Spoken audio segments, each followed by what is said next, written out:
এইটো এটা হনুমান মন্দিৰ। প্ৰথম দিনা ইয়াৰ সন্মুখত গৰুৰ কাটা মূৰ এটা থোৱা হৈছে। এইবাৰ আনকি কটন কলেজৰ সন্মুখতো গৰুৰ কাটা মূৰ বা গৰুৰ বিভিন্ন হাড় বা বিভিন্ন অংগ পতংগ ৰখা হৈছে।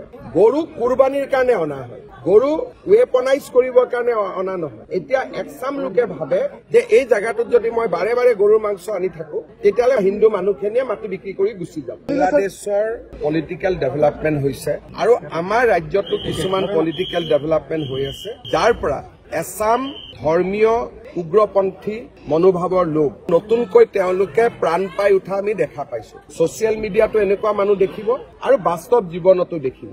আৰু যোৱা 7 দিন ধৰি ধুবুৰীত যিখিনি ঘটনা হৈ আছে সেইখিনি অত্যন্ত নিন্দনীয় আৰু গৰ্হিত। এইটো এটা হনুমান মন্দিৰ। প্ৰথম দিনা ইয়াৰ সন্মুখত গৰুৰ কাটা মূৰ এটা থোৱা হৈছে আৰু শান্তি কমিটি পিছ কমিটি হোৱাৰ পিছতো নেক্সট আকৌ গৰুৰ মূৰ থৈ গৈছে। এতিয়া এনেকুৱা ধৰণে যদি ঘটনাবোৰ চলি থাকে তেতিয়াহ'লে ৰাইজে যথেষ্ট অসুবিধাত পৰিব।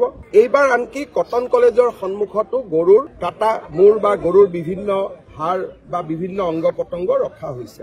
গৰু কুৰবানীৰ কাৰণে অনা হয়, গৰু ৱেপনাইজ কৰিবৰ কাৰণে অনা নহয়। এতিয়া একচাম লোকে ভাবে যে এই জায়গাটোত যদি মই বাৰে বাৰে গৰুৰ মাংস আনি থাকো তেতিয়াহ'লে হিন্দু মানুহখিনিয়ে মাটি বিক্ৰী কৰি গুচি যাব। সেইখিনি অত্যন্ত নিন্দনীয় আৰু গৰ্হিত।